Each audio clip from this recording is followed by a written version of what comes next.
Yeah, we're on now. Welcome, everybody, to the FriYAY Moistcast Graduation Edition.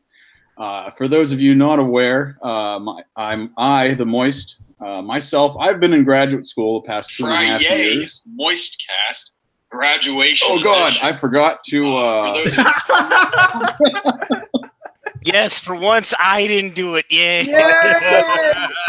Cheers. Rookie move. I might need to go back to school after that. Let me read. Let's beep beep beep. Let's take that back a second. So, for those of you unaware, I was in graduate school the past 2.5 years at American University in Washington, D.C., and I finished my last class on Wednesday and received words I will be passing with flying colors. So this is a little celebration stream, a little extra celebration to the FriYAY Moistcast, a little extra moisture is being brought into the house. And you'll find out as we go on, there's a lot of moisture coming into this stream, and a lot of it's going to be provided by the one, the only, the super fan, Adam Shawhan. Right. You have no clue what is about to hit you, sir. And that's okay. And that is all right. Yeah, you never know with the Moistcast what's going to happen. And joining us again from last week is the one, the only, the DJD Show. Yes, hello, ladies and gentlemen. We shall have a fine time today, and much beveraging and alcohol and strippers and whipped cream and all that fun stuff. And that's just all the stuff we're going to do to Moist tonight. To say the least, hopefully he'll be a happy man by the end of the night. That's all right with me. And joining us is a man who went through a lot of adversity this week. A man who is without one organ. He had one more organ last week than he does now. That would be Proper Jeremy. I saw Proper Jeremy's appendix in the chat. Proper Jeremy, I don't know if you can escape him. No, I thought I did just a couple days ago, but nope. He's back. He's torturing me, and he's not me, by the way. I have nothing to do with that anymore. I've disassociated myself with my appendix, but it continues to keep following me in the chats. Ladies and gentlemen, we have a parody account of a parody account, and I have no idea how to feel about that. Oh, man. And everybody, thank you in the chat. Thank you for joining. I see Sixth Scale Combat. Thank you for joining. And as always, I know you're in here, but the Shawhan Wiener Dog Clan as well. And Open-Minded Movie Man. Thank you for the congrats, man. And hopefully we'll give you a damn good show tonight, and we will make you moist.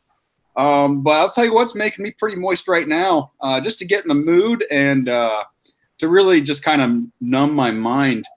In the background on the TV screen, I have Solo, a Star Wars story playing. And it's just as bland. It's the first time I've seen it since I watched it in the theater. I had the Blu-ray, and I just kind of like, we'll put it on at some point. I threw it on, and it's just as bland as what I remembered. But in other Star Wars news this week, which is a big whopping, we had a big shitload of news dumped upon our chest this week, especially the other day with everyone's favorite fashion magazine, Esquire, who I do not believe has any fucking business being in the actual news reporting entertainment business, dropping a pretty heavy article from the SJW point of view, basically calling all of us, the Fandom Menace, fans of Comic Cards, Pro Secrets, WCBS, Geeks and Gamers, this entire fandom that has been created due to The Last Jedi, pretty much bashing us, calling us a bunch of racist, bigot assholes. So if I can go, we'll go through here. And when you first saw that article, or you read it, or just even saw the headline, what did you guys think? We'll start with you, Adam Shawhan. Oh, I just thought, great. Sure, why not? Add one more thing to the list. That's why we need the shirt that just says, it's my fault. It's all my fault. Why not? First thoughts were, well, who the hell really reads Esquire anyway? So, I always thought it was just one of the magazines that would just kind of be on the end at the grocery store that people would kind of look at and then just kind of walk away from because it's all just garbage. you know, once again, we are unfortunately stuck with being called all kinds of lovely things, and none of them are true, let alone then they contradict themselves. So, you know, it just shows you they really know nothing about us, let alone the movies that we love or the true fans. They only want to write articles that they feel are right and are extremely misleading. All right, yeah, proper Jeremy. I had other things to attend to when this came out, yeah. so I did not. I was not aware. I was definitely unaware of this until this morning when DJ had discussed it, and Yes. as if I was not in enough pain already, I had to read that article and sit through it, and it was more painful than having the appendix removed. Much more painful. Actually, I would say the appendix was like a 2 out of 10 at most, maybe 3. This was like about a 5, but the offensive scale was like an 11. Fuck this guy. I sense much fear in proper Jeremy. And pain, obviously pain, because this was a scary article, ladies and gentlemen, very scary and very painful to read. I mean, they were calling us sexist and misogynist and all other terrible things. Obviously, they said we were full of hate. I don't think we're Sith, but according to this dingbat called Matt, and we were, which I don't agree with. Hate leads to suffering. Well, and the thing too, what I don't understand is the timing of this article. I understand it's they're trying to do the year-end thing and the year in review kind of bullshit. But the hot time to drop this kind of an article would have been right after Solo, and all of the backlash. Whenever the Last Jedi backlash was really in the frying pan and just going off, that's whenever you really would have wanted to drop this kind of article to really just get ahead of it. And I feel like it didn't break anything new that hasn't been said before, but it was just written by someone that's trying to write in a Forbes-esque style of writing. But dude, you write for a fucking fashion magazine. And I'm seeing it in the combat. Sith Kryptonian, Solo, I'm no longer moist. I didn't say I liked Solo. I'm just kind of putting it on for inspiration to just continue to be moist and not be Solo. And 6th scale combat, yes, we are at the shower scene right now. So that's the moistest scene of the movie. Indeed. I live for the mud scene. That's when they meet Chewbacca. That's it. Oh God, no! Like, I'd forgotten about that. Very horrifying crap. But no, I think like if. I was just completely baffled when I read that article. I'm like, are we fucking over this? Like, can you not just accept that the Star Wars fandom has been split into 2 by the fucking Last Jedi, just like Rian Johnson wanted it to be? And like, if you're gonna call out someone for destroying the Star Wars fandom and destroying your childhood and everything, and destroying everything that you thought was good in the world, oh my God, it's like he acted like whenever he wrote this article that we fucking ruined any chance for world peace. No, it's fucking Star Wars, and the thing is, Star Wars means a lot to every one of us, and it means different things to each one of us. And you can affiliate with different characters based upon your own life story. But the characters we can most affiliate with were the prequel characters and the original trilogy characters, the ones that went through true adversity, didn't have bullshit just handed to them on a silver platter. That's complete horse shit. That someone wants to write an article saying that we destroyed it whenever you have a fucking director whose mission it was to split the fandom by making a goddamn controversial movie. And I'm sorry I went on a fucking high horse there, but I had to get that out. But you're right. And this is what you get for being a master. I just, Yeah, how did we didn't ruin it. The people who made it ruined it for us, and we were not happy. Sorry if that makes you upset that half the fans are unhappy. God forbid. When we gave you $1 billion to see this fucking piece of shit, how did we ruin it? They still can't make up their mind if we're a very small minority of the fan base, or apparently now a large mass. The dude contradicts himself in the same article, which I pointed out a few times. Exactly. In the very next paragraph, he contradicted his argument just right before it. Yeah, and that's God. Like honestly, it almost felt like when I was reading it, it's like one of them kind of attention grabbing articles. And yeah, Sith Kryptonian. But it's Esquire, so you don't expect this crap. Yeah, Sith Kryptonian here. That article is high and written written by a horse. Absolutely. You hit it right there. Like it. Oh boy. Yeah, I forgot how cringe Solo is sometimes. But hate is a gateway drug. Yes, it is. Sixth scale combat. I can't talk right now. Yeah. I would say have a drink, but I don't know if your body would appreciate that right now. But actually, I am having a drink right now. No, it's a risky. No, I know. Oh no, I know. I'm not taking pain meds, so it's okay. They said 24 hours, and you can do it. And there you go. Yep. In honor of this podcast, this stream. For a graduation theme, absolutely. I will indulge a little bit, not too much, just a little. Hey, what's up, Lethal Lightning? Yeah, I would say Lethal, thanks for joining the stream here tonight, and hopefully we will make you moist. And Lethal, yes, I am now a little bit more moist that you're in the chat here. He makes everyone moist. Yeah. Little force lightning from the Lethal Lightning.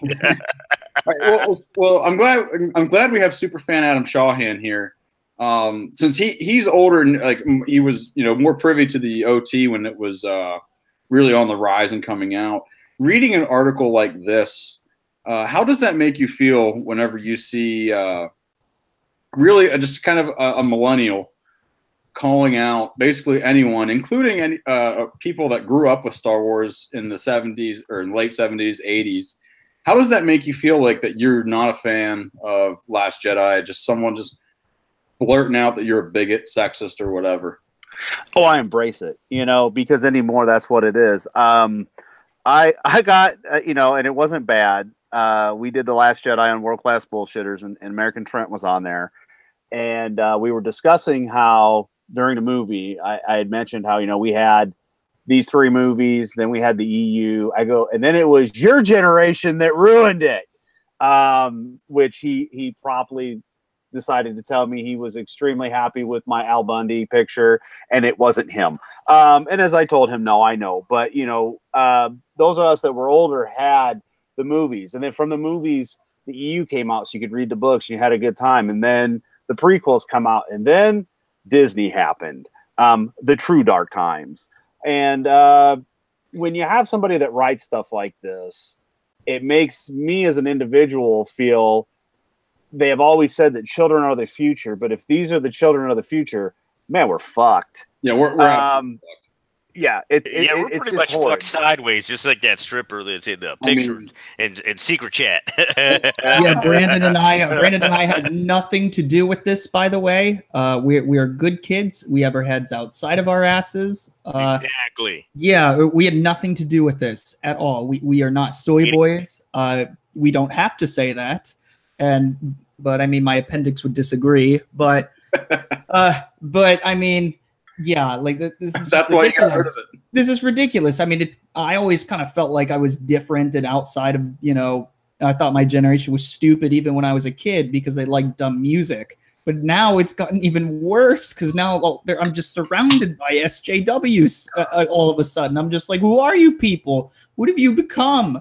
I mean, luckily, a lot of people that I grew up with aren't quite like that. But I mean, a lot of people my age every day that are just idiots.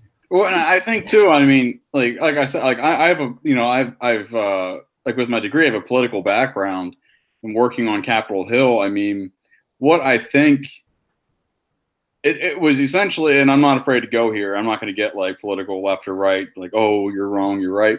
But what I want to say is that the election did bring out it either brought out or gave people a platform to freaking speak what they're actually thinking. Whether it's Donald Trump going out and, just spewing whatever's on his mind, really, or whether you're trying to be the full-on social justice warrior.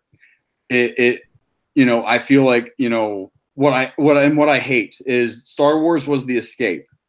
Star Wars, when you looked at everything wrong in the world, even Attack of the Clones, it was the lowest grossing Star Wars movie, I think. It was, and then Solo took over that great title.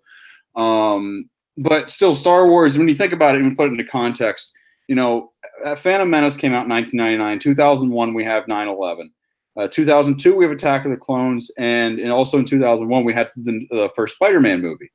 And I think, Spider-Man, and I also think, some of the, seeing more nostalgia coming out with Star Wars, I think that, was a great thing for the country in itself. But I think now that we're in an environment that is so divided, and that we literally had a director who basically, whether you want to call him Trump or Hillary, divided the country, not divided the country, but divided the fandom and reflected what is going on in our society. So that's what I hate. Star Wars is the escape from all that's wrong, all the bullshit, everything. Yes, in Star Wars, you could compare the Empire to Nazi Germany, things like that, but that is long gone. That's not contemporary politics. That gives something. Everyone's like, Nazi Germany, pretty bad. I hope everyone agrees they're pretty fucking bad. But that gave everyone something they can rally behind. It's escapist. And the thing is, when Star Wars came out, you're in the heat of the Cold War. I mean, I remember my parents, they were doing bomb shelter drills and everything. Like anytime the fucking nuclear bombs could have went off, whether it was the Soviet Union or whether it was us shooting at them, there was, mutually assured destruction about. And Star Wars was a great escape for this country and for the world to be like, hey, okay, this is just a good story about good versus evil. It's not, it's not reflective of the Soviet Union versus the United States. And today, what Star Wars has become is it's directly reflective of the extreme right, extreme left, or not even the extremes, but the moderate right and the moderate left that it's become, and it's just destroyed it. So if Esquire wants to fucking put things into context, God damn it, learn your history. So, yeah, that's what I had to say about that. Like I said, from a major magazine, it's one of the most fucked up articles, or another way to say it, that I've read in a long damn time. I mean, I don't know where the hell the dude was coming from, and who the hell told him to spin it this way, but yeah, it's some serious bullshit up in that article. Jeez. Yeah. I'm not gonna disagree with that whatsoever. And from a magazine that doesn't really have any business talking about Star Wars to begin with, isn't it a fashion magazine? Aren't they supposed to be talking about fashion style, and banging women? Suppose, at least that's what it was. Now I'm sure it's a lifestyle brand, also, just like Marvel Comics. Who knows these days what Esquire is supposed to be? A lifestyle like Marvel? My God, I'm sure they'll show us how to cook hot dogs. Oh, and like the new, like a new Spider-Man comic, like just pretty much. If you go to Marvel's website, there's a cooking show there where they have Wolverine showing you how to cook hot dogs. Why? Yeah, because they've gone insane. Why do you need somebody to tell you how to cook hot dogs? Can't you just get a grill and figure it out? Or get a frozen one and put it in the microwave or something? It's not that fucking hard to make a hot dog. Hell, you could just wrap it in a towel and throw it in the microwave. Too lazy or too drunk? That's what I just said. Put it in a microwave. Wrap it in a gas stove and a fork, baby. Roast it over an open fire. That's outside. Right, man. That's your gas stove, man. You click that bitch on, get a little fork, put the hot dog there, flip it over, flip it over, flip it over, flip it over. That's what I got. So yep. All right, but yeah, it's just the insanity of the world today, man. I mean, you got to remember, you go back to '77 when this all began with Star Wars. It was the first of its kind. We didn't have anything like this, and it brought people together. And now they have turned a franchise that brings people together to the complete opposite, where it's got everybody at each other's throats. And that was the whole point of going to the movies, is to escape this shit. But then they just cram it down your throat. It's on TV. It's in the movies. For fuck's sake, the only way I could escape it was watching the Weather Channel. And I got better news on the Weather Channel than I did the news channels. And that's pretty damn pathetic when the Weather Channel is giving you better open news that's non-political than a damn news station. They're just supposed to tell you the weather. Exactly. That's it. Exactly. Oh, yeah. And the things like we're not like we're not going to get like terribly deep into politics here, but like I'm not afraid to dabble a little bit. But when you look at what's being televised or just, you know, on like your ABC, CBS, CNN, well, CNN's news, but like TBS and all that shit, it all gets so political now. And like whenever like I'm an internet, like I can now say I'm a master of international affairs from a university that's ranked top 10 by Foreign Affairs magazine. Yeah, and I'm telling you, there is a hell of a lot more important things that we should be bitching about. And what pisses me off, it's a waste of an article. When I lived in Jordan 3 years ago, well, two and a half, well, geez, 3 years ago. Yeah, wow. Before you get into that, by the way, is that where your profile picture is taken? Yeah, that is from Jerash, Jordan. That is a Roman ruin. That is Roman ruins behind me. That's the town square. That is a great picture. That is an awesome picture. Yeah, no, it was. I mean, I would suggest. I know people are hesitant to go to the Middle East, but Jordan is a very safe country. I would absolutely go there. It's so fun, and I got great restaurant recommendations if you want to go. So hit me up on Twitter at Brandon Moist. I'm glad to give you recommendations. But when I was there in Jordan, now it's a cooking show. Now it's cooking. You go to Look what we've done. Shawarma like crazy. But anyway, so what I was getting to with my point here, when I was in Jordan, I saw the Syrian embassy, and there was like hundreds of people in line for this thing just to try to get asylum in Jordan. Then what were they escaping? ISIS. Where I lived, ISIS was about an hour and a half from where I was, an hour and a half drive. And then when I was there, I drove up to right outside of Irbid, which is a town about a few miles from the Syrian border. And my Jordanian guide, I was like, well, okay, so how close is ISIS from here? He's like, oh, about 30 minutes. Like, you see that mountain off in the distance? Yeah, they're just right over there. He's like, occasionally you can hear some bombs going off. And I'm like, fuck, they're right there. And the fact, what blows my mind, and when I talked to a couple Syrian refugees, one of them said the one thing I'll remember for the rest of my life. He said, I wish that we could bitch about the things that you Americans bitch about. And so when I take that into perspective, when I look at these Star Wars articles and like this fucking Esquire one, it's like, get off your fucking high horse. It's like, okay, you want equality, all this shit. It's like, dude, there are people out there that can't even fucking live. It's like, be thankful for the society that we live in and be thankful for the fucking place that we do, where we can argue about these things. But when I read these articles and things like that, it's like, you forget the context. Respect the society that we live in as a whole, that we can have these kinds of conversations. Because there are millions of people that cannot have these conversations. Oh, and man, look, you can get on the internet, but China can control their internet, you know, so we do have a lot of freedoms. Definitely. We do, yes. And the thing is, like, Esquire has every right to publish that article. But whenever you're just trying to bash just because you didn't, because you're just like, it's fucking, it's unreal. Like, no, the fandom did not destroy it because they had a different opinion. No, that's called fucking free speech. We can have our own fucking opinion, and you can have yours. We will disagree. I don't care if you disagree. And you can think whatever you want. If you love The Last Jedi, if you love Solo, if you love whatever, I don't care. Do what you want. But the thing is, don't go out calling us racist fucking assholes and sexists because we're just saying we don't agree with you. We just think this is better. We think the original trilogy is better. Things like that. Don't come at us like that. Yeah, like why can't I? And I have had conversations with people who like The Last Jedi and who like the new movies a lot. I like a couple of the new movies myself. But the thing is, yeah, I mean, I didn't like the characters, but I like the older characters. What they did with that, I like how they expanded the mythology. The last 45 minutes of Rogue One, I love it. Yeah, it was really great. And I liked what he was trying to do, but that's besides the point. The point is, like, why can't we go back to a time where we could just disagree and then have a beer afterwards and talk about things we like, afterwards and just be friends about it? I mean, like, if Bill Maher and Ann Coulter can get along, why can't we? Like, it makes no goddamn great, yeah. And the thing is, it's like having an article like this come out from a reputable not entertainment, fashion magazine, just fucking fuels the SJW portion of things. That's like, you can't approach them, you can't do all this.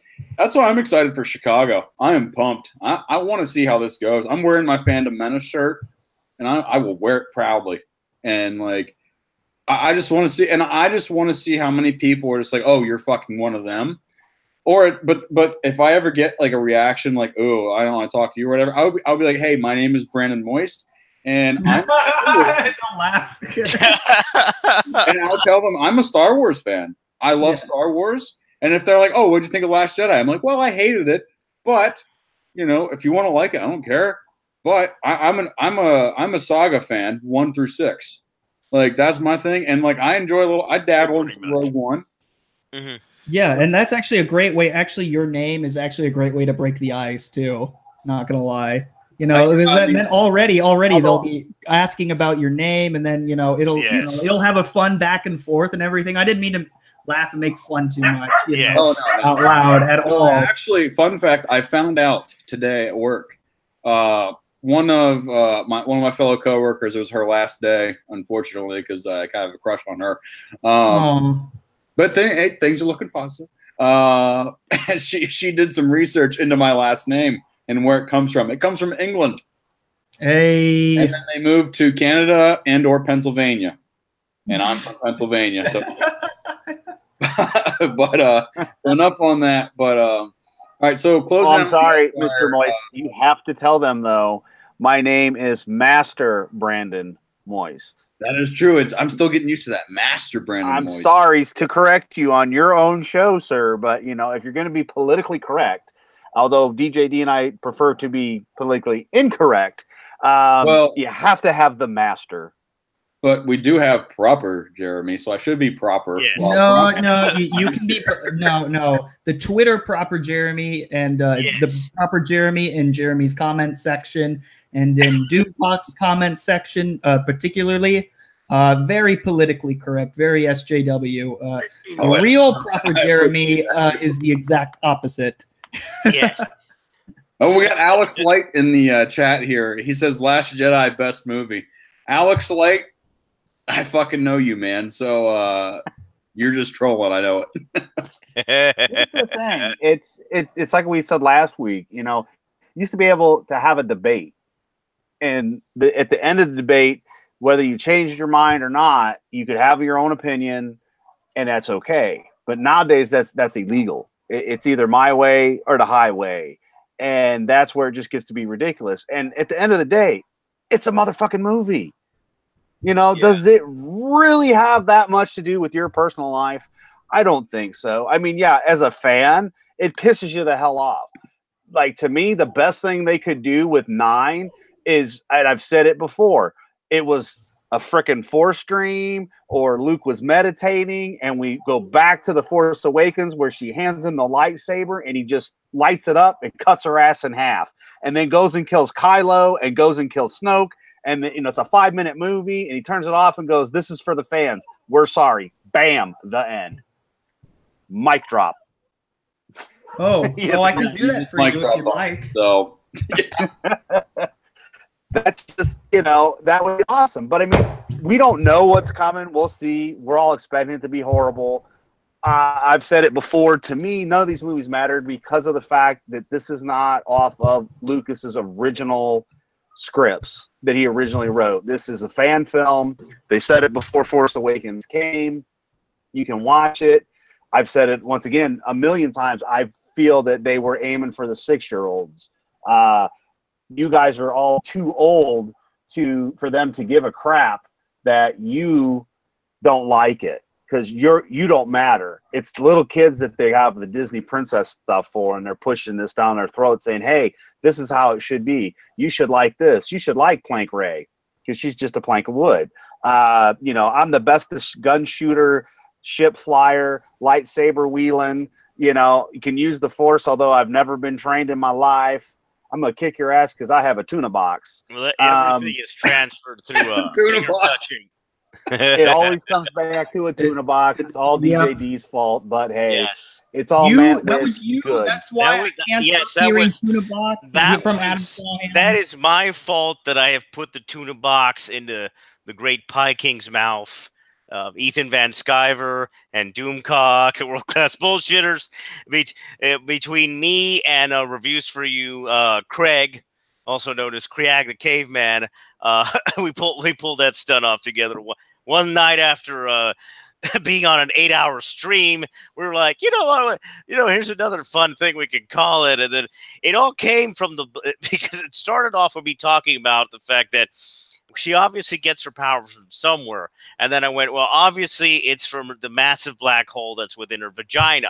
And then Craig said, well, another name for that is tuna box. And I was like, well, you know what? So obviously, if you combine the tuna box with the massive black hole in her vagina, you get Force Lightning.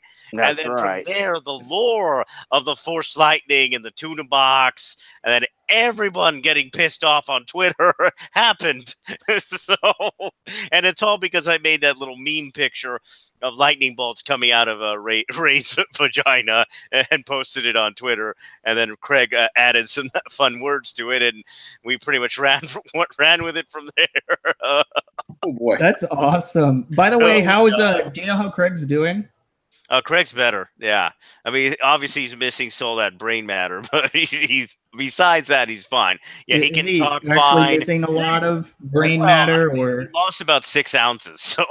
Oh shit! But he's still fine. He's still mentally there. He's fully functioning. Yeah, he roasted the hell out of me for the past 2 weeks on the show together. So yeah, he's fine. Oh shit! Is he making videos again? Yeah, he's making videos again on his channel. Yeah, DJD, if you can drop his link in the chat. Yeah. Give me a second. While DJD is doing that, we're gonna move on to our first segment, and that is going to get you real moist for you guys out in the chat. I mean, I don't know how you're gonna be able to contain yourself here. You might start sweating. Who knows what's gonna happen with your orifices? We're on to our body of water of the week. So everybody, hopefully we have a body of water of the week. And for those of you not familiar with this is our only second stream here. Basically what we're all going to do, everyone on the stream has to have a favorite body of water that they think of this week. It can be anything from a product that's produced with water. It could be the human body if you want to. I think we're like 70% fucking water. Whatever you want. It could be Lake Erie. It could be the ocean. It doesn't matter what. It could be a freaking leak in your toilet. Whatever you want. So we're going to nominate bodies of water of the week. And as we get more of a following, I will be tweeting out polls so people can vote for the body of water of the week. And then we can maybe have an in-depth extra live stream. I will be back in 1 second. All right. We'll save you for last then here. So let's get DJD. Do you have a body of water that you'd like to nominate? Lake Erie. Oh, okay. All right. Give us facts. Give me a second. I'm getting the link to post it in Reviews for You thing. So I'm lagged up there. Let's go to the next amazing human being. All right. Well, while you're doing that, in the chat, six scale, Alex Light, anybody. If you have a body of water or just a kind of moisture that you like, non-alcohol, we could spend days talking about that. But non-alcoholic, freshwater or saltwater body that you'd like to nominate, that when you look at, you Google it, you Twitter it, whatever, it makes you a little moist. Throw it out there in the chat, and we might give you a special shout out here. All right, but so. If Proper Jeremy, do you have a body of water? Yeah, for personal reasons, the Pacific Ocean, because it is the only thing. If Trump was not so kind as to meet with Kim Jong-un, it's the only thing preventing us that stands in the way of me getting nuked. So yeah, by North Korea. Yeah, and I hate to say, you might have been topped. Oh, really? In the chat, we have the Dead Sea. The Dead Sea is great. I've been in it. It's awesome. Ooh. But you might have been topped by Alex Light, Damn. who says the stench of my own ball sweat. What got him beat? You know, Got him massively beat. The guy who likes The Last Jedi? What? No. but he likes his own ball sweat. All right, DJ. We had breaking news. I think what's going on? You're gonna spray us with moisture here, from what I've heard. DJ, you got one yet? Yep, pretty much. All right. So amazing geology there. As for the history, I mean, the Native Americans apparently were part of the Beaver Wars. So isn't that fantastic? I'm not joking. It's real. The Iroquois between AD 1651 and 1657 were part of the Beaver Wars. Fun time. Oh, I remember that. No, I remember. All right, that was I like that was a good one. Well, if Alex Light has just redeemed himself in the chat, he clarified himself, and what I'm seeing is ball sweat is the equivalent to The Last Jedi. So, okay, Alex is officially moist. Superfan Adam Shawhan, or here, I'll go first before you, because I think you're going to have a good shot at winning this one. Oh yeah, mine's going to be kind of long and very moist. I'm going to go with Dasani water. Per Wikipedia, Dasani is a brand of bottled water from, anybody want to guess what company launched it in 1999? Nestle. No. Any other guesses, DJD or Proper? No. Coca-Cola. I was gonna. Damn it! I didn't have enough time to Google it. Yep. Coca-Cola. The product is tap. Oh my God! The product is tap water, filtered and bottled. All right, so we're gonna skip the United States facts and go straight to Latin America. Dasani was introduced to the Brazilian market in the mid 2003, renamed Aquarius. That sounds like some sort of space name right there. Oh, that's cool. In the UK, it launched in February 2004, and it was labeled a disaster, a fiasco, and a PR catastrophe. So we're looking at a shit show, essentially, for Dasani. But in the Republic of Ireland, it is marketed as Deep River Rock, which is pretty fucking cool. So... But the disaster that you were talking about was not as bad as New Coke, though. yeah, exactly. So that's my nomination of Body of Water of the Week. And Superfan Adam Shawham, take it away. All right. So I actually had a great one this week, and I was going to tell you Simonton Lake that's here in Elkhart, Indiana. I was going to give you all kinds of fun facts about Simonton Lake, and it was going to lead up to the fact that there's this awesome restaurant called the Flipping Cow burger joint that you can sit and have really gourmet burgers and have a good time and look out on the lake. But screw that shit. Instead, my basement flooded today, and that was a whole lot of fun because our sump pump just decided that the pipes were going to burst and, have a flooded basement. But to top that off, I broke this news on DJD's show yesterday. Frank and Dottie decided to mate for 40 minutes. But I have breaking news for everyone. This is even more moisture for y'all. During the Moistcast, Frank and Dottie decided to go for 50 minutes. So if that doesn't say moist, I don't know what does.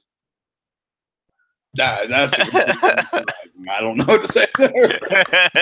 Indeed. I gave Jeff Hicks credit because World Class Bullshitters was on yesterday when they were doing their thing, and I just thought it was Jeff's soothing voice that just got Frank over to that 40-minute mark. But for fuck's sake, it is Brandon Moist and the Moistcast that is on upstairs for the dogs watching right now, and he got jiggy with it for 50 minutes. So you, my friend, are the master of the moist, have beaten. So wait, it went from 45 to 50 minutes. You check the timer again. I'm joking. I'm joking. Yeah, that's right, my friend. Stopwatch, yo. Stopwatch. Oh, the stopwatch sounds as That's 50. right. God dang. That is correct. Because, when you're going to be moist, you have to have the proper information, because you can't just come and say these kind of words with wrong information. That wouldn't be very proper, now would it, Jeremy? No, it would not. You have to have the wiener links in the description. This is why you are the leader of the wieners, Adam Shawhan. I am just super fan. Frank is the boss of the Shawhan Wiener Dog clan, but it's just the fact that this happened as we started the show. He was up there just humping away, and decided he was going to beat yesterday's record. And all I can say is, Jeff Hicks's voice was not on the TV; it was Master Moist. So giggity. Yeah, what I got to say, I beat World Class on that record. Wow, that's it's an honor. Yeah, that is impressive, ladies and gentlemen. Making all the people happy. Wiener dogs included. Makes everyone moist. Everyone of all genders and all species. Yeah, way to bone. All right, so speaking of boning, and a lot of that happens in college. Oh yeah, great transition. The theme of the night here. What we're going to do for the rest of the show here, we're going to do the theme, which is college, school, graduation. Since I just graduated with my master's degree. We're going to relive some college or just favorite high school and memories of films that involve college or high school. And then we're going to finish with an article. And the article, just to maybe for you, those of you who want to stick around here, the article is going to be the 15 best and most shocking Star Wars moments of 2018 by io9.gizmo.com. So that's going to be pretty wild. But right now, we're going to shift a little bit away from Star Wars. And we're going to go into college and high school themed movies because of the school spirit that we have here. And I will say it right now, my favorite movie of this genre is by far Animal House. And Animal House, I'll be saying the same one. This might be a short discussion because I feel like there are, when it comes to this genre, there are like your classics, and then there's just like your fucking shit shows that are like soft porn on Netflix. But you mean American Pie? Yeah. So like Animal House, when that came out, it was 1978. 78. I was gonna say 79, but I knew it was one of those years. You could be right. And like with Belushi, like that. Oh my! Like the thing is, comedy at that time was just fucking so straightforward. I fucking loved it, and like in that movie too, it represented. And the best part is, I'm from Central PA. When you look at where they are at, that school is in South Central Pennsylvania. Were they filmed? I went to Shippensburg University, which is in South Central Pennsylvania. Northeastfield. So, and whenever they're driving to the women's college, there is a women's college near Harrisburg. And you see it on the sign like Harrisburg, PA. I'm like, oh my God, it's nearby. But Animal House, for me, it's on the drunk movie watch list that I can watch that movie. Like, there are 3 movies that I can watch just shit-faced or even sober and just enjoy them every time.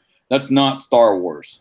And that is Animal House, Armageddon, and Monty Python and the Holy Grail. Now, Animal House is in there just because it's the precursor to that genre of movie. It literally, I honestly think that it gave birth to the Toga Party.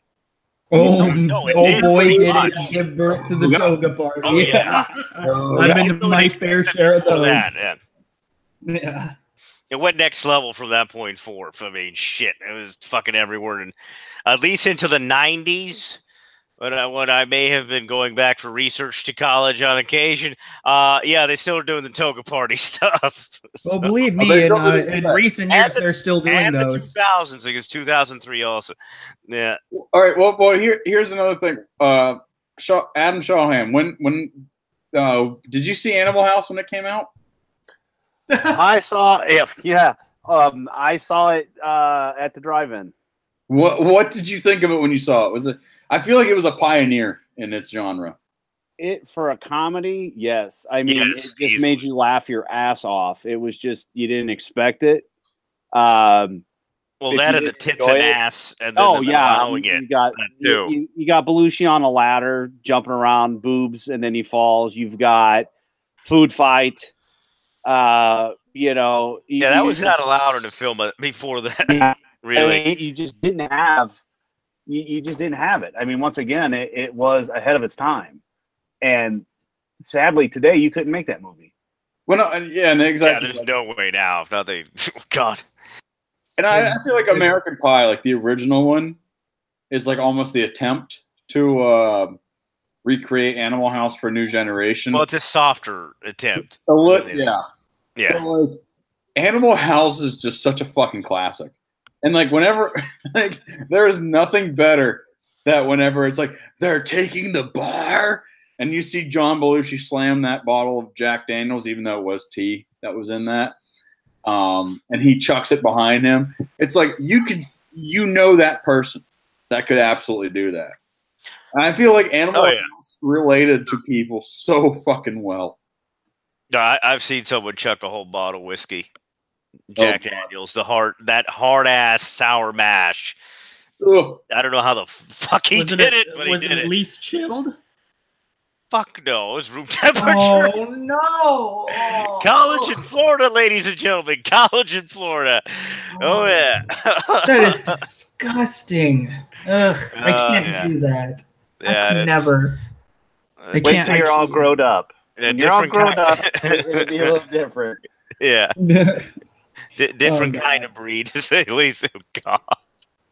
I mean, like, seriously, I used to remember when I could take a shot of Bacardi 151 like a champ, but now I can't even take like a shot of Jameson without like spitting up a bit. Like, Jesus, what happened to me? What happened? For only a few years. It's had the water. It's had the water. This is one of my Sophomore favorite. year of college for me, it went downhill. Oh yeah, that's the same here. Yeah, I think a lot of people sophomore year, they're like, yeah, it's go time. Oh yeah, I was in a wreck. I was in like a car wreck. It wasn't like terribly bad, but like the car got totaled, and like that night I was just like, fuck, I better start living. And the next thing I know, I'm sitting shirtless on a stairwell in some of my good friend's house, being like, I just need to survive. The whole time, I just need to survive. Yes, it's definitely a thought once you're that heavily intoxicated. Yeah. I just got Definitely a thought process. I just remember getting walked home. I was wearing one of my other friend's shirts, who was, and that shirt was way too small. I was in rough shape. Yes. I can't imagine why. But the thing is, like, movies like Animal House, like, again, like Star Wars, like what we were saying earlier, like how they can bring people together. Movies like Animal House, especially coming out at that time, I feel like if I was back then, I'd be like, holy shit. Like, if I was especially a college student, I'd be like, huh, doesn't look too different from what we're seeing today. Oh my God, Jason Clark says your appendix couldn't handle it proper, Jeremy. No, I guess it couldn't. Yes, clearly not anymore. Nope, it was gone done. forever. Gone but not forgotten, and I'll never forget it with this fucking account. My God, this guy, whoever it is. Enjoy. Yeah. Don't worry, I've got someone called the DJD, and apparently even more today. When someone, when I was on the previous stream, was trying to find my channel, they're like, "Do you know you have about a good chunk of channels named similar to you?" All of a sudden, and I was like, "Yeah, I heard it's happening." Oh God.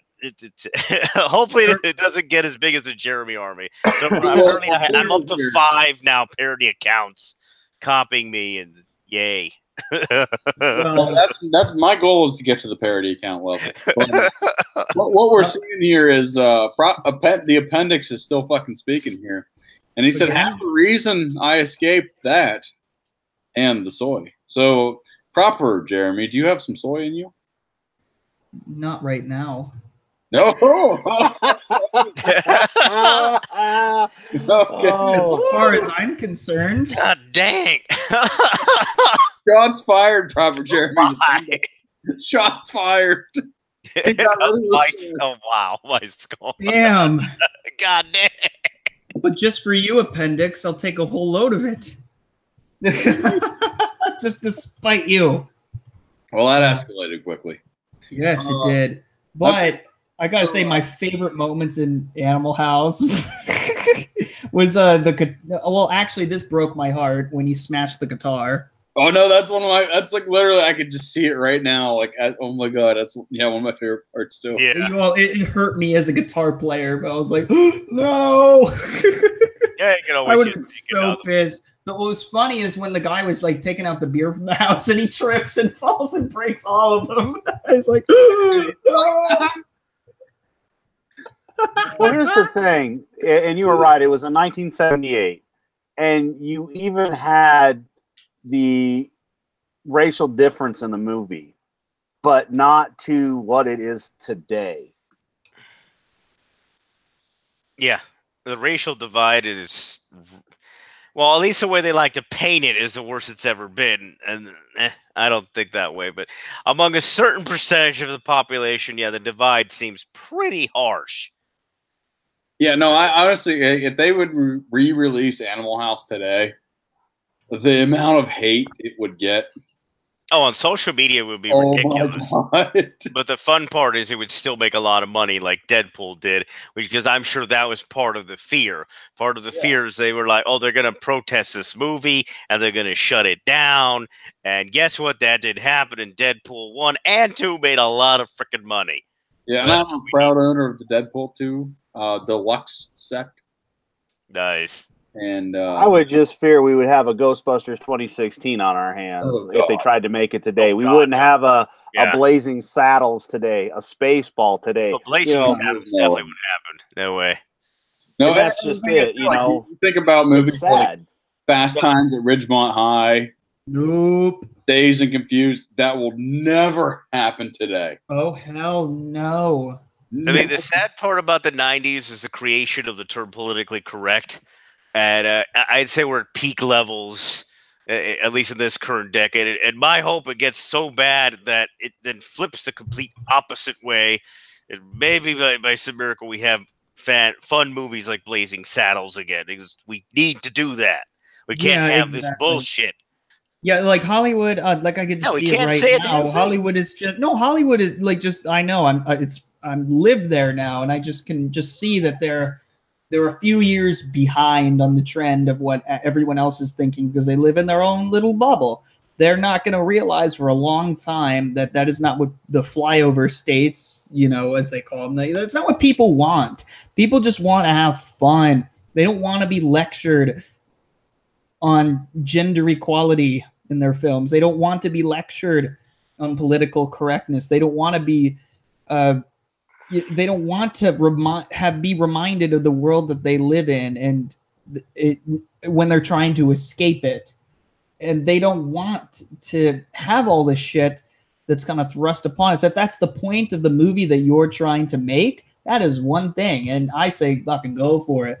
But if you are just making a fun adventure film, which hasn't been done in some time, really, that's like united everyone, then you need to throw all of this garbage aside and just enjoy yourself for a moment and stop overthinking, stop overanalyzing, and just get to the root of why you like movies out here. Like, why did you get in this industry in the first place? Because you love movies. You have a passion for it. So just stick to that instead of pushing political agendas as your sub message or whatever. It's ridiculous. And I'm getting sick of it.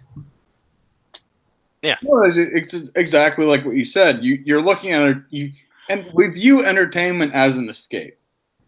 And it's yes, there will be themes that are present throughout the entertainment that we consume.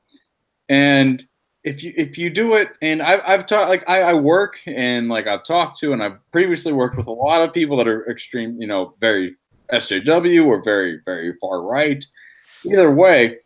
But when you talk to them, it's just like, well, you shouldn't force it upon you, but you can present the ideas to be there, but you need to let the choice happen, which is what this country has been founded upon, which is choice. And so, like, it's like you can if you want, where you cross the lines when you force it, and when you force things upon people, that's when the bullshit happens. But you can like subliminally throw things in here. Red Dead Redemption 2 is a great example. All right, so Red Dead, I'm not going to spoil. I don't want to spoil anything, but Red Dead 2, they have the women's rights activists in there. Yes. You could go up to them and listen to their whole spiel, or you could just walk the fuck by. That is a choice. And that's a great way to present something. It's like, but the thing is, if you walk the fuck by, you'll be like, well, I heard it. And women's rights is probably a good thing. Or you can lasso them, feed them to the alligators, and get a million subscribers just because you did that. I just make sure to do it first and then be called Scirocco. Exactly. So, like, but the thing is, like, Red Dead, like, some people call Arthur Morgan a woke cowboy in that game. But really, it's just, he's just like, I don't care. I'm just trying to survive. And he's like, yeah, I'm a bad man. I just need to get by, survive, get out of here, get out of this life. But they're not forcing you to do anything. And you can play it how you want. Exactly. You can play it how you want. But the themes are there, whether you're extremely hardcore right or extremely hardcore left. It doesn't matter. And it's also subjective sometimes. It is based on your own perception and interpretation, and the way other people interpret it may not be as what you intended, which is something that you should, as a filmmaker, not just say, oh, you're wrong, but that isn't what I intended. However, I acknowledge that you have these perceptions, and I am interested in what you think. Exactly. Why can't you why can't you just learn something from other people's perceptions instead of pushing them away? It's always fascinating to me. Well, and you look at what we saw in Star Wars with Episode 4. Whenever you saw Princess Leia take the blaster from Luke and her blast herself away and save them from that corridor and put them into the garbage pit, that was in 1977. Whenever women were like trying to get on the rise, and a lot of women's rights groups are trying to promote women's rights and things. Yeah, did she just say, like, hey, somebody's got to take charge in here. Somebody's got to do something. Somebody's got to. That was like, that's progressive, but it's not straight up in your face. But when you're watching that, like, I remember watching that as a kid, even though I'd seen it 2 or 3 times, like, as a small child, I'm just like, they're in trouble. They need to get out of there. And then when she does it, I'm just like, boom, I don't care who got them out of there. That's fucking awesome. Yeah, you have to have each character have their moment of bravery and their moment of courage acknowledged, and you have to have it spread somewhat fairly, depending on what they're I guess on what they're trying to do. I guess, like, instead of just having Rey being awesome at everything, have Finn, instead of like her saying like, stop holding my hand, that's funny, I guess, but then have Finn actually save her maybe. And I don't care. Like, that's what could have been done in The Force Awakens, maybe. They did try to save her, I guess. It didn't really work. She saved herself and would have gotten away anyhow. But, it would have been nice to have one of those moments where, it was kind of played out in that way. I totally agree here. And I would say, just a shout out here to the chat here. Jason Clark, he says, don't even talk about an Animal House remake or it's going to get cursed and happen. So, well, you just brought it up. Throw that the fuck out. We did not hear that. And Lethal Lightning, welcome back, baby. And so as a true college kid, I got to fucking piss like crazy. You and I actually got to get going soon. Yeah. So what I'm going to do is DJ D is going to be, he said BRB as well. Super fan. Give me about 20 seconds. Take a minute. I need you to rant. Just rant about whatever. I got this. It's All not right. a problem. Start right now. We have a horrible appendix in here that is insulting our friend Proper Jeremy. I don't feel that that's right. In 1977, though, the thing is, we didn't have the shit we have today. In 1977, you didn't have to have a woman save you. A woman did save you, and it didn't fucking matter. They got saved. That's all that mattered. There wasn't any of this identity politics or left or right or any of the bullshit that's going on today. And we need to go back to that because there's just no point in it, you know? Well, we didn't overanalyze every fucking film to the point that 10 articles are made about the damn thing, whether or not someone was looking at someone in a derogatory or racial manner. Yeah, but it's also, it's not, if you want equality does not equal supremacy, you know? So, I mean, we should be getting to a point where, you know, feminism should have worked, and like if you want men and women to be equal, they should also be like, you know, they're also different. But one of my friends said when she was visiting, she's kind of an SJW at this point. She said, like, oh, we need all this representation to make up for, you know, all the whiteness in the 70s or whatever. I don't know what exactly she said. I was just like, what the fuck are you talking about? Like, you know, just like, oh, like we should have movies that like don't have any white people at all. It's just like, what are you talking about? Like, why does it matter? Like, why can't we just, again, like, you're not learning anything, you know, at all. You know, if you want equality, like maybe instead of just one word being excluded from a certain race, how about it either is okay for everybody to say, or it's not okay for anybody to say? That's what equality looks like. You know what I mean? The problem is they want to bitch about race. They were racist, but it's the first thing they go to. And instead of just leaving it out and let's just have the space odyssey that we can have fun, they took that away from us. And it doesn't matter what movie. I mean, we've been waiting on Ghostbusters 3, not the one they made, you know, for a long time. And then we got 2016. Could you imagine them trying to make Step Brothers today? Granted, that was no. I'm sorry. That's one of my. I love that movie. Dude, same here. Step Brothers is fucking incredible. Yeah, it's one of my favorites. I love Blazing Saddles. I love the airplane movies, but of current day comedies, absolute classic. Step Brothers is the shiznit, and here it's been 10 years. I would hate to see them try to make that today, and what it would be. It would just be so god awful. Actually, you know what? On second thought, I actually don't think that Step Brothers was even all that bad. I don't think like anybody would. I don't see any reason why anybody would be offended by it today. There's no reason at all. Oh, they'd find a way. They'd find a way. There'd be something they bitch about. Just like the sudden outcry, I think, in the past month or two when they lost their shit over finally seeing American Pie. Oh, and they wrote a bunch of articles over that crap. I ignored it, but I was like, are you fucking serious? Jesus, are you just going to do revisionist history on every film now? Yeah. Wait till they get to Blazing Saddles, they'll lose their minds there. Oh, yeah, no doubt. Because Step Brothers is just too white. Or, there should have been more, the mom should have been mixed. Or the dad should have been Latino. Or somebody was dressed as a Klansman. That's the point. That's the point. It's absurd. They were trying to get the people to not buy the house. That's the point. The Wookiee masks just weren't quality enough. They weren't Wookiee There was enough. One that wasn't that good. Yeah, the Boats and Hose song. That would right there. Oh, we're so offended. That was a great song.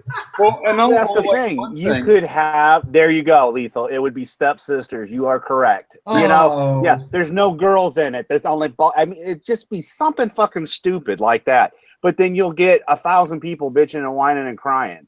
that are all in college, living on mommy and daddy's dime, that don't work, that don't realize there's a real world out there.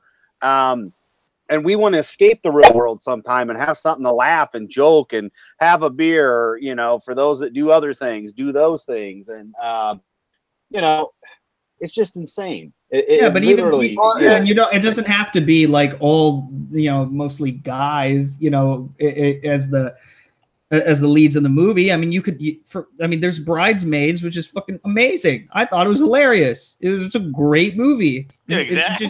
It just kind of goes to show that, you know, it's not that, you know, you shouldn't advertise that kind of movie as like, oh, it's a female movie. No, it's a movie. It's funny. That's all you have to do. And people will go see it. People will like it if it's good, if it's funny. But when you have Bridesmaids, you also have Ghostbusters, which has some of the same people. But Bridesmaids was 2011. So see, they still weren't political back then. You get to 2016, and that's, you know, that's when we started having that issue. It was still at the time, you know. I don't even know if it was even advertised as like a female-led movie. Was it? I don't think so.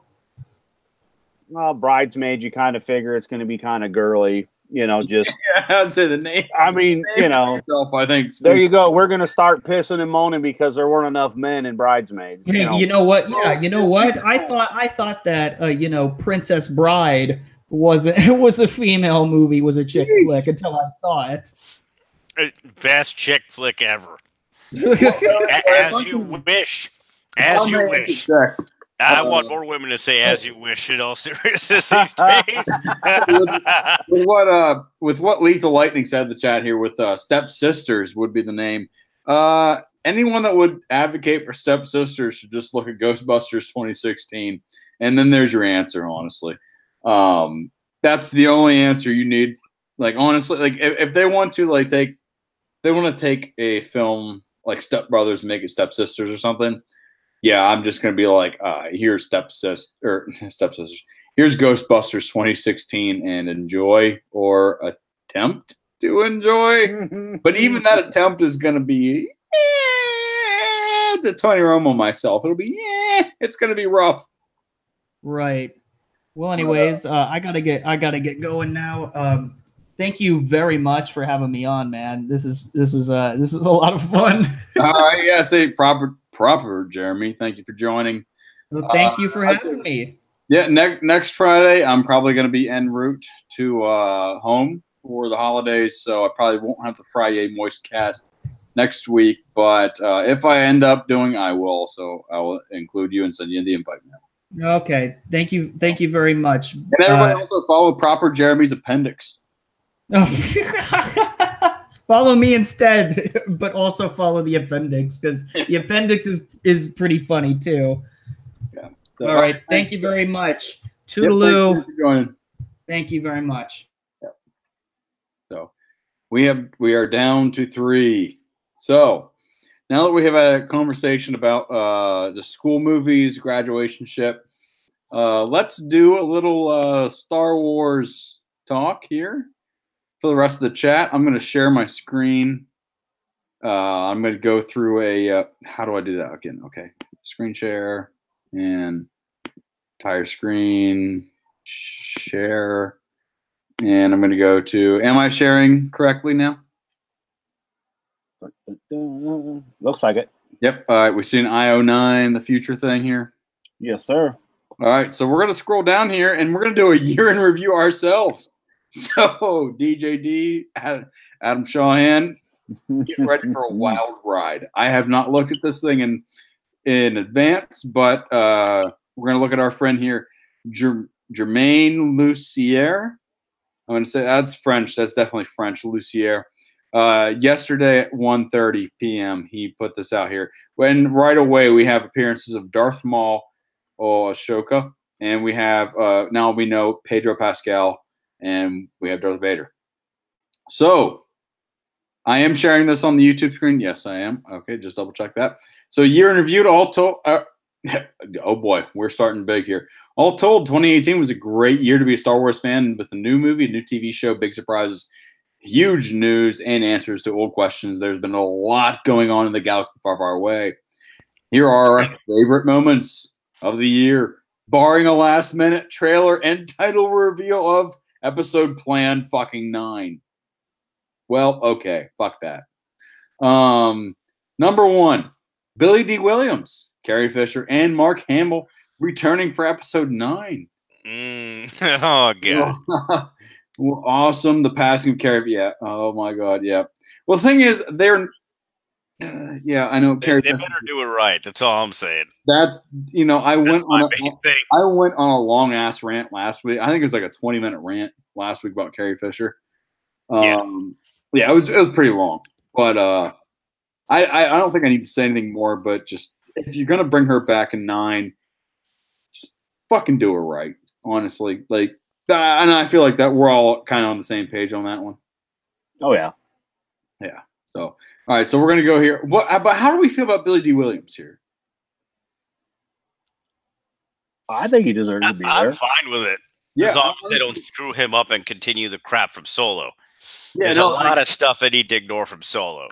Well, I can tell you right now, I'm watching Solo right now, and L3 is no longer with us. All right. I took a drink to that. Yeah, Dean cheers. But I think what my ideal. Excuse me, I'm burping. It's like I'm drinking natural ice. Back to the college days. Let's go. Well, my ideal seeing Billy D. Williams in this picture is I hope to see him just kind of how he is in Solo, just like running a gambling table or something. But I want that Billy D. Williams, and I just want him to be like, I fucking own this place. Not just he's just like, yeah, I'm just sitting here, I'm a cool gambler. I want him to be like, he looks at someone and he's like, all right, give me a drink or whatever. He's like, I want him to fucking own something. And I feel like and the thing is, his charisma is just wild. So how do you guys want to see Billy D. in episode 9? He needs to be like he was in Empire and Return of the Jedi, the coolest man on the planet. That even Han Solo, he was cooler than Han. No, he was very cool. DJD, how do you got to say about that?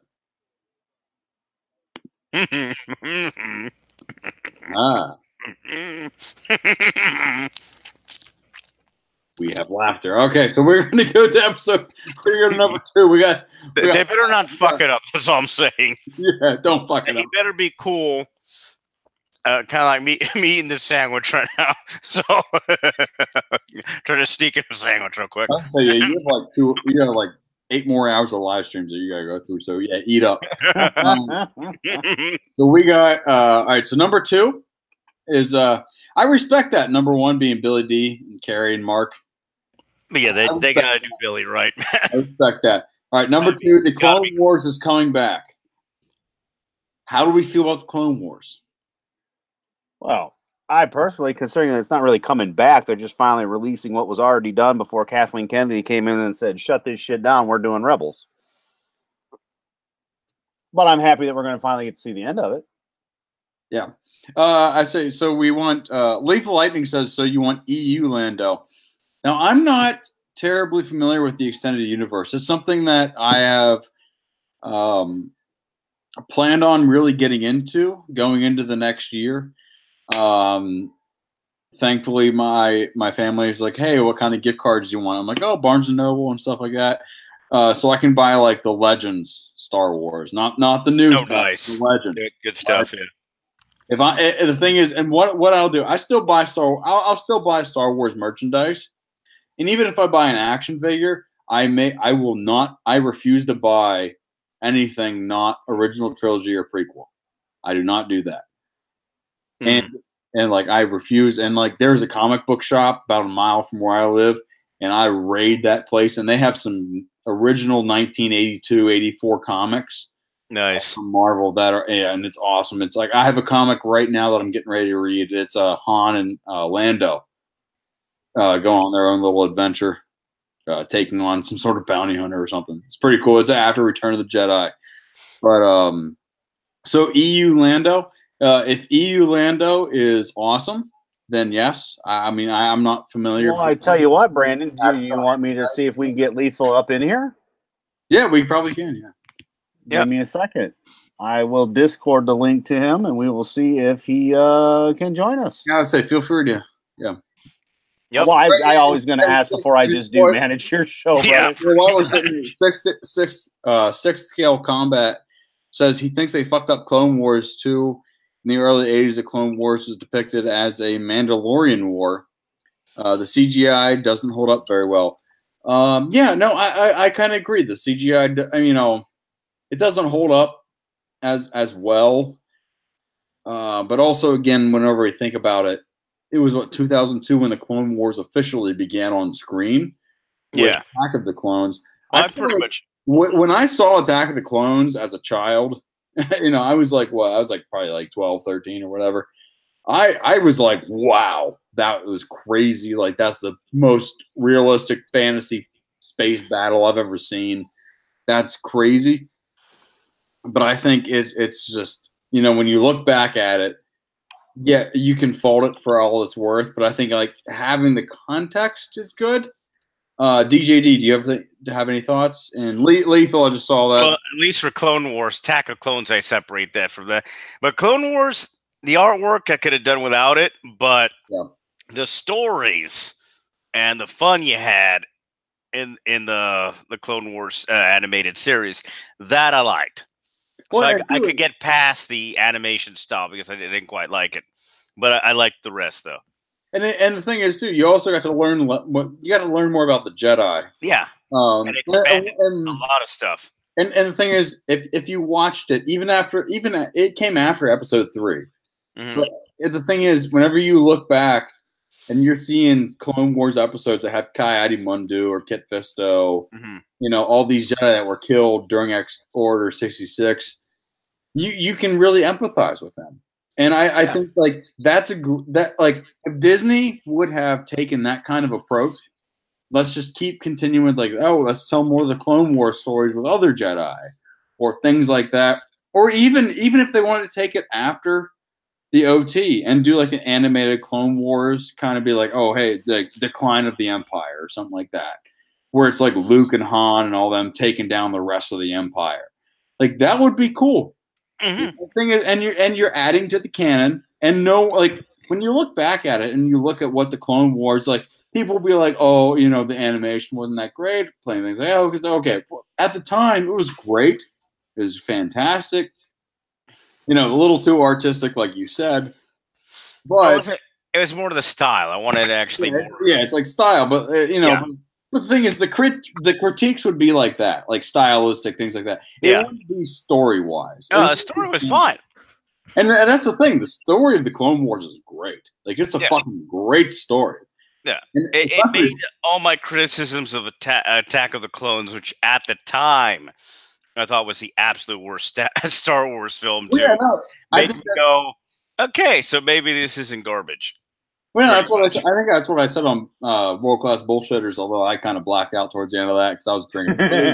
Yeah, a little bit. I think that was. I don't know if I think I was on there that night. It was like, okay, you and Jeff went to sleep and are just drinking. I'm pretty sure it was episode 2, and it was like episode 2, and then Jeff and I are just like, oh fuck.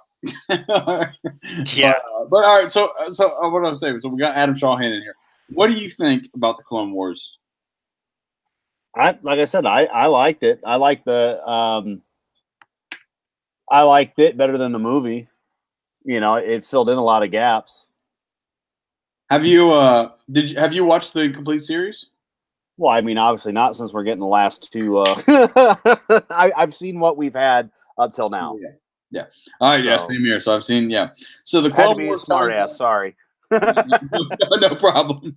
The Clone Wars coming back. I'm a big fan of that. So, oh shit, we're only on 2 here. All right. So, I mean, I'm a thumbs up with it, man. Like I said, I'm happy. I think it would have been nice if we would have got it all before Rebels. I don't think Rebels was awful, but then again, fuck you, Kathleen Kennedy. While you're at it, Lethal, go ahead and blast her in the ass again, just for all of us, because KK is his woman. Yeah. So what we're gonna do here is we're gonna keep going down this list. We're on episode 3. I wish I could say episode 3. We're on point 3 of the top Star Wars moments of 2018. The ending of Star Wars Rebels. Have you guys watched Rebels at all? I have. I have. Yes. I have watched. Unfortunately, parts of it, but just the parts I like, which is like the Darth Maul stuff and some of the Ahsoka stuff, and pretty much the more interesting parts. The wanker bits, yeah, I'm like, no, thank you. Anything that's kind of cool, like the bounty hunters, that stuff, yes. When they get into, oh, it's about the feelings, and they know it's not as bad as the resistance crap, but you can tell where it's headed sometimes, or what they're trying to push in the background. That'd be my issue with Rebels. I say, as someone that has, I've never really sat down and watched Rebels. I've watched the YouTube, like clips. I saw the last Darth Maul Obi-Wan fight, the Anakin or Darth Vader Ahsoka fight, things like that, and just like little highlights in between. And but no, I enjoyed it. Like what I saw, like with the Ahsoka Darth Vader fight for me was just awesome.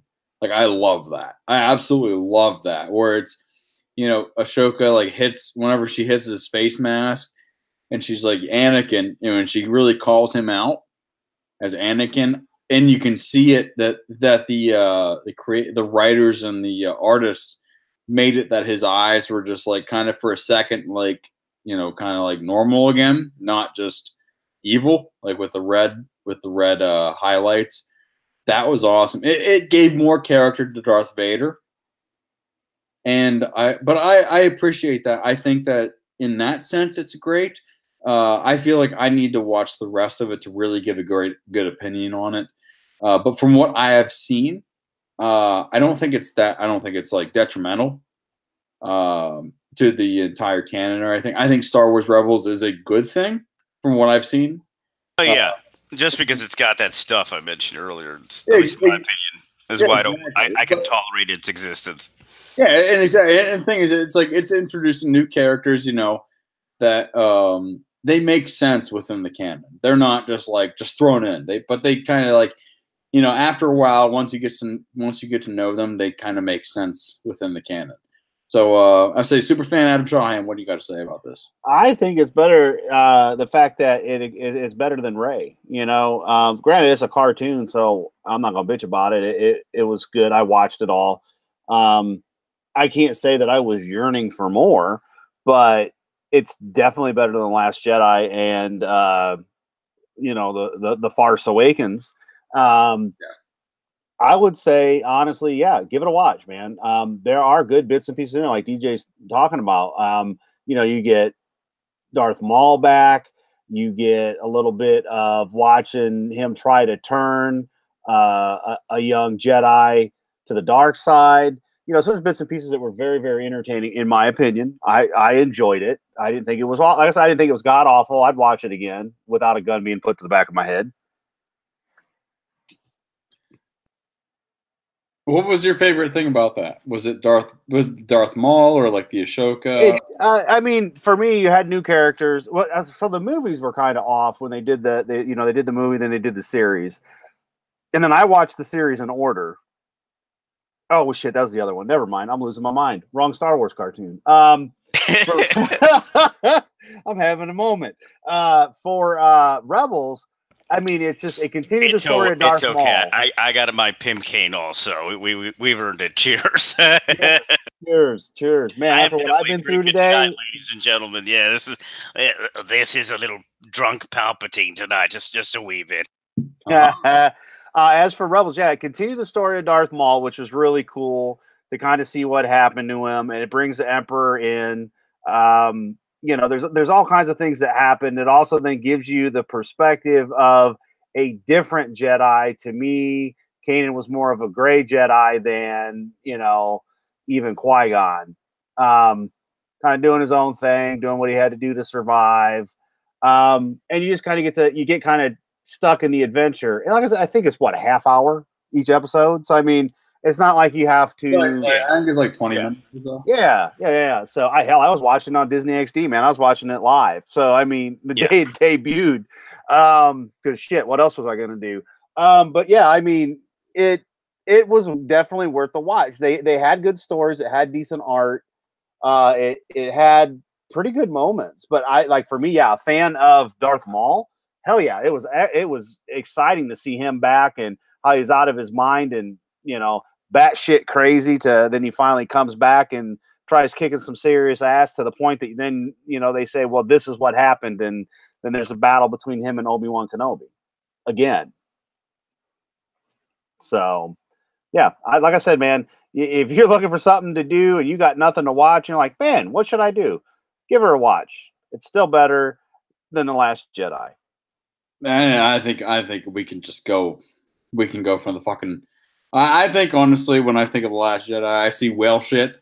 Whales are in the ocean. Whales shit. It goes down. Hopefully, I don't know how the aquatics work, but I feel like it goes down.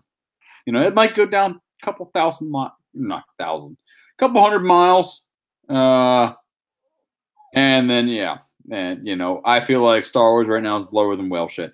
And also coming off of this, we don't need to say on 3 here. The ending of Star Wars Rebels. Yes, it's big. We have The Mandalorian is announced, and episode that's number 4. The Mandalorian announced. What do you just really quick because I want to get through all this here, and I'm shooting to end this stream probably around 9:45, 10 o'clock here. That way we don't hold anybody up here. But you go to town, dude. I think the good amount of viewership we have is probably in for the long haul. At least a couple hours. Yeah, I feel like they're in for it here. Yeah. So yeah, I'm good. All stuff was dark. Yeah, no 6 scale combat. No, dude, I think it was dark as hell too. Yeah. With all the Darth Maul stuff. It's like I fucking hate that we had to get. Well, I honestly, when I look back at it, I don't hate that we had to have a Darth Maul cartoon kind of to tell his story, but it was like, honestly, it's like if Disney, if they wanted to do more Star Wars, they could have capitalized so much on telling like a live action Darth Maul story or a live action Obi-Wan, live action Boba. Like if they would have done more like Rogue One-esque movies, I feel like we would not be in this if they would just let it be like 1 through 6. But then there's so many characters when you look through it 1 through 6. There are so many characters like Darth Maul and like Boba. Well, if it was director's cut Rogue One, then never see sadly, but I mean, you saw it in the trailers and the behind-the-scenes making of. I mean, we'd have been rated. That would have been a really badass film. I mean, imagine Saving Private Ryan with Rogue One, and then punch in the Darth Vader part at the end. I mean, that would have been a really badass film. No, and that's honestly my dream. Like, if people ask me, like, what's your favorite? What would be your dream Star Wars movie? My dream Star Wars movie is a Darth Vader film where we see Darth Vader go the fuck off. Yeah, where it's him. And the thing is, what I would want would be Padme flashbacks that just makes him even more mad. And then you just see the Emperor, where you see him build his hatred towards the Emperor, but he keeps it in, so he's like close to the power and everything. And you see you still see the confliction between them, but he just takes it out on whoever's against him. And I like oh my god, the Rebel scenes were in Rogue One, but that was just fucking wild. Well, I remember I watched that. I watched the Darth Vader scene in Rogue One at the IMAX theater at the Air and Space Museum in DC. And when Darth Vader, whenever he lit the lightsaber, people started screaming like, "Oh fuck, let's go!" And whenever he just started killing rebels, people were going nuts. Like, well, that's just it. We hadn't seen that. Okay, you had him as Anakin turning evil, and then you have him as Vader. And if he, even if he doesn't show confliction, he can show his hatred for Obi-Wan, the Jedi Order that betrayed him. When you go off of Episode 3, you know what I mean? You could so do that so easily and tie it in. I mean, that's what I said. Like, the best part of Rogue One was how it ended. Everybody died because none of them people fucking mattered. It was a decent movie. The story. Yep. It was a decent movie. I'm not knocking it. I feel it's one of the best ones that Disney has made thus far. But give me a 3-hour movie of Vader going through and killing all the Jedi. And, they've done it in the EU where he sacrifices his artificial limbs to kill Jedi masters that are, damn near more powerful than him because they're still whole. But as a movie guy that really hasn't been a lot into the EU and really just see the stuff from the movies, that's the movie I want. I want the end where, oh, there's this supposed badass named Vader, huh? Yeah, we ain't never seen that. And then you got Rogue One where it's like, oh shit, just kill him, motherfuckers. That's what I want. There's the Disney movie they should have done. Or I will add, we talked before, a Boba Fett movie. I wasn't really mad that Boba Fett was canceled. I'd have been more happy with they would have had a bounty hunter movie. Yeah, a bounty hunter movie would have worked, but a Boba Fett one, I think they just would have fucked it up. It's a complicated character, and to do him properly, like the books have, there's no fucking way we're gonna pull it off. No. And that's just it. I've got Boba Fett's up in here. You've seen him, DJ. I've got him in my office, So yeah, I'm definitely a Boba Fett fan as well. Yeah. And I don't want them to fuck it up, but I don't see why they couldn't do a bounty hunter movie, and then at the end of it, you end up at Empire. No disintegration, and you don't need to be explained because you've got that all added in because we haven't had much of Boba Fett as, he was a little bit as a kid in was it Rebels? Rebels, I think. So you got a little bit there. But there's so much they could have done with it. And, all of the bounty hunters. I mean, that's something you could do. So I was glad that Boba Fett got canceled. They showed, showed all the big bounty hunters alongside Boba Fett. Yep. And you could have a kick-ass movie with plenty of characters. Yeah, I always wanted to see that. Yeah. Hell yeah. Or shit, at least make it a video game so we can have fun playing it, DJ.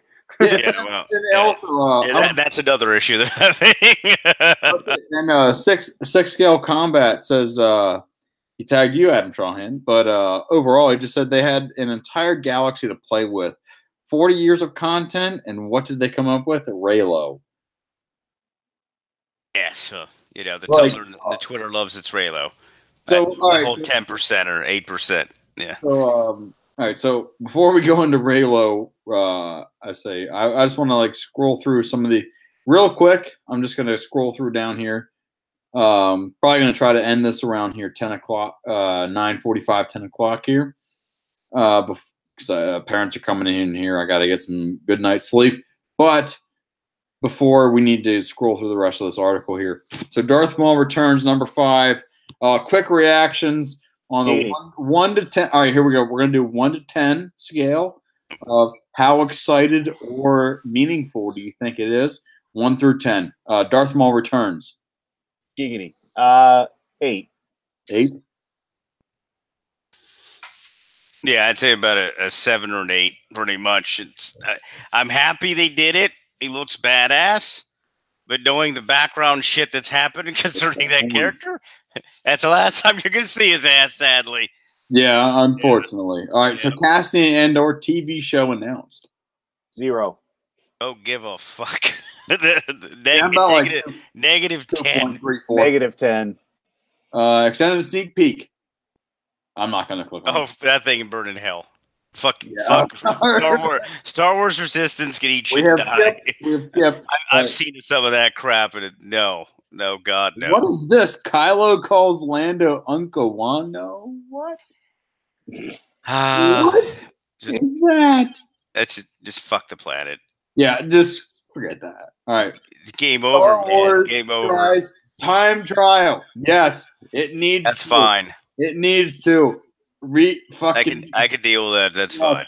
If it fixes that piece of shit, The Last Jedi, I'm fine. Yes. Shawhan? Yep. Sounds good. Yeah. Thrawn alliances ties the prequel and original eras together. Yes, I'm a fan of that. Yep. 10. That's fine. I like that. I like that. Vader and Tarkin go toe to toe. I feel like that's not like a. It's not even realistic. No, because and the thing is too, like you can see, like even when they had their kind of security council meeting of the Death Star or whatever, That's just constant taunting each other. That's all that crap is. Yeah, it's all Vader about, wanted to kill him. He just who could. has the authority here. And the thing is, you're dealing with someone, Darth Vader, who is like the last, presumed by the Empire, the last real true Force user other than the Emperor. And then you have also Tarkin, who is an experienced, if we watch the Clone Wars and everything, you learn how Tarkin is a, experienced clone officer and everything. So it's like, okay, they're going to go toe-to-toe because one knows one thing, one knows the other, and they're both trying to pursue the right interest for the Emperor. So at number 12, A New Hope. What? Arrested Development style? This is why we make fun of IO9 so much. As Star Wars fans, we're blessed each week with an upbeat online news show called the Star Wars Show, created at Lucasfilm. Right next door, the people calling the shots. It's always fun, but never has been better than before. The release of Solo, when producer Scott Bromley rewrote A New Hope as an Arrested Development episode for Ron Howard to narrate. And I don't know if I've ever seen this. Have you seen this? No. No, I have not. There's nothing to watch about it. Rick Moranis comes back as Dark Ham. Looks like we're hearing the comics here. Shout out Chuck Wendig. Fuck you. You're no longer here. Was a tiny moment, but a significant one. Adam Goldberg, creator of ABC's The Goldbergs, somehow got notoriously reclusive. Actor Rick Moranis to reprise his whole role as Darth Helmet from Spaceballs. They had to check that out. I'm not gonna lie, the Goldbergs I've tolerated so far. They're not that bad. Yeah, I was gonna say I'm on key with Goldberg here. How about you, Adam Trahan? For Rick Moranis, I say it's over 9,000. Yeah. Yeah. Yeah, that dude doesn't like doing anything anymore, so that's kind of amazing they pulled that one off. All right, so we got Darth Vader dives deeper into the dark side. We were just talking about that. So hell yeah. I say definitely. In Darth Vader number 23, we see what's happening, and the thing is, like, I like, it's like, okay, if you're gonna like get Darth, like, it's like, what? Well, this is how they're gonna bring Snoke back to life. So there you go for episode 9. Yeah, it's like, okay, Circus is in episode 9, and if he's not, I'm gonna be utterly shocked considering the way he's been talking about it for months. Yeah, let alone Solo movie, the Kessel Run. We knew it was coming, and so it ranks him up the lower. Yeah, that's Solo pilot crap. What did you guys think of the Kessel Run when you saw it? It was garbage. We made it up in our minds as from when we saw A New Hope, you knew. You didn't know what it was, but you had it in your own damn mind. And they did this with it. I mean, it's like, what? It's a complete waste. Everybody just does this? Is that what this is? So it's just like a time trial run. It was like escaping a monster, kind of. Yeah. Like, it's like, okay. I was not impressed. Monster, okay.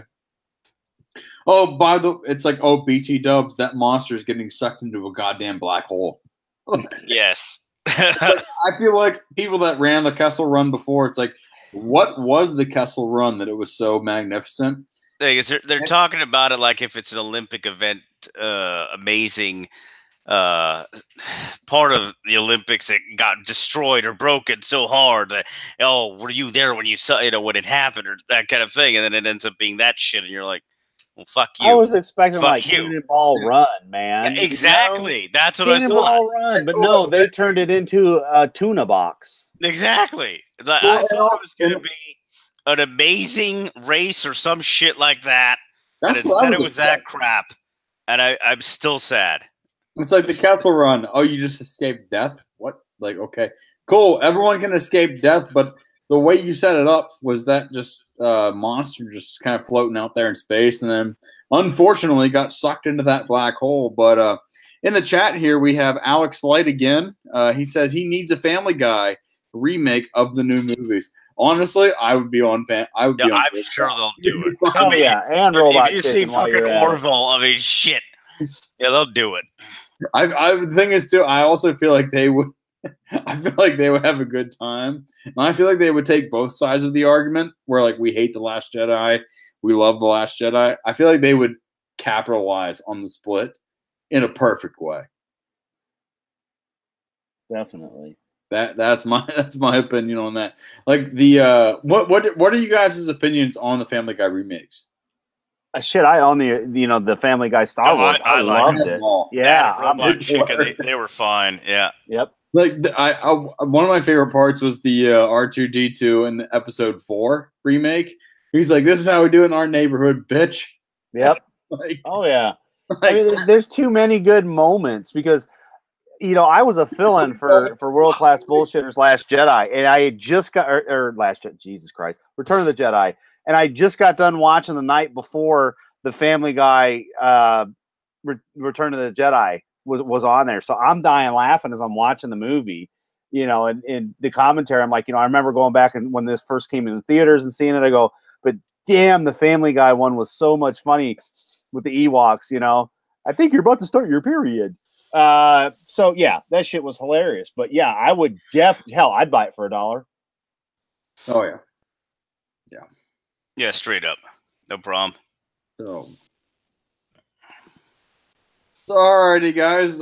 It's about 9:45 here. We're gonna end the moist stream, I think, about right now. Did we get through the whole clump of fun on that article? We did, yeah. Actually, no. We're gonna have one more thing we need to look at. Yeah, cool. Once I stop sharing my screen. Yes. That's it. We know all the secrets now. So make sure to fuzz that out later. Yeah. Nothing. It was just live events, Google Hangouts, Google Drive, and best Star Wars moments, and Dasani. So if you want to look up Dasani, there you go. Odd article of the week. I'm just gonna type in weird news. Top of the list is and we will the TJD show. Strange news, NPR. What happened? Okay, all right. This is a good one here. We're gonna share this. I'm gonna share it here on my screen once again, and share. Okay. Strange news from National Public Radio. We have man is freed after 2 days stuck in empty restaurant's grease vent. There's a picture. Doesn't look good. Doesn't look good. No one can say with certainty why the 29-year-old decided to climb onto the roof of the Chinese restaurant. Okay, strip off his bulky jacket and slide down into the greasy vent wearing only a thin T-shirt. Sergeant Ray Kelly, a public information officer for the Almeida dogs, told NPR the man has been less than truthful about his true intentions. We're going to skip this paragraph. Seemed like a solid plan until he got stuck. It turned out he wasn't a straight drop from roof to floor. After making it about 5 feet down the chute, about the 5'9" man hit a turn in the vent, forcing him into a semi-crouched position with his arms reaching up and mobilized over his head. He stayed there that way for 2 days, trapped and unable to move in any direction. He started calling out for help, but his desperate cries were muffled by the layers of rancid oil that surrounded him until Wednesday morning, when he was discovered by the owner of a neighboring business. What's your initial thoughts on this? 1, don't do meth, and 2, they must be trying to serve him up as some young guy. Oh, God. I am blown away. I think I'm more intrigued by this stuff of the corner. Since you've been gone, the crossover pop needed, the anthem rock deserved. Yeah, I think that's more interesting than this dumbass. And where did this happen? Because I would love to see that this happened in Florida. That sounds like somewhere up north. Chinese restaurant was my hint. Oh, fuck. I forget where Armida County is. Let's see. Maybe California. I don't know. It is California. Yes, it is California. So with that, guys, we are going to end the weird story of the week. I'm going to end the Moist Cast here on that note. I know DJD has a lot of streams he has ahead of himself, so we're going to give him. But whenever they're done with the war campaign, and then maybe back to if they're not too drunk. It's a flexible night, to say the least. So we are. But anyway, this is the end of the Moistcast of the FriYAY Moistcast of the week. Next week, I am 50-50 on whether I'll be doing a Moistcast. I'll tweet it out later on in the week, maybe Wednesday or Thursday, whether I'll be doing one. I might be en route to travel home for the holidays. And just in case, I am going away for the holidays, and I do not have the Moistcast. I want to wish you all a Merry Christmas, Happy Holidays. I hope you all have a great time with your families, whatever you do, whatever you celebrate. I hope we all have a great time. And regardless, the FriYAY Moistcast will return post-Christmas and post-next weekend, even if we have it next weekend. So with that, I'd like to shout out my guests tonight, the DJ D Show and superfan Adam Shawhan. If you're not following them on YouTube, please do so. You can easily find them if you just quick type Adam Shawhan and the DJ D Show. Yeah, the DJ D Show, all one thing, easy to find. So don't forget Frank and the Shawhan Wiener Dog Clan. Happy you guys are in the chat. You can find it. Wiener Dogs that tuned in tonight, and that is right. And I mean, come on, get giggity with it. If you support Wiener Dogs or just PETA in general, just please subscribe. Please subscribe to Adam Shawhan and the Shawhan Wiener Dog Clan. And with that, ladies and gentlemen, we will close out the Moist Stream, and may your week be blessed with moisture. May the moist be with you. Thank you, ladies and gentlemen.